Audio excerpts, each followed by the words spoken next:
a bunch of policemen. Wakakuja wameambia kila mtu toka hapa. So walikuja na rungu. Sisi we were shouting media kama tumechukua the press cards and the accreditation badges tumezichukua juu. So they had none of that. Wakaambia tokeni hapa, we don't want to hear that. So in the process tukakimbia tukitoroka sasa kuondokea hizo marungu. So venye tulitoroka mimi nikaanguka, nikagongwa mkono na hizo rungu juu walikuwa wanapiga journalists mercilessly. Nikapigwa na rungu, nikapigwa mkono, and as per the doctor ameniambia I need to go for an x-ray because wanaona ni kama ime fracture. Chaos has happened, and it's the security, or is it the army, who just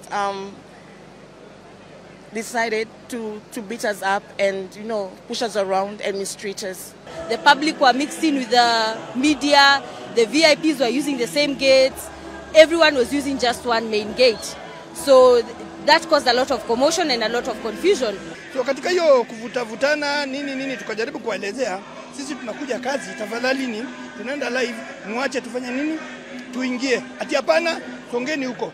This is the security ya State House ambayo walikuwa wamevaa vile wao na uniformed officers.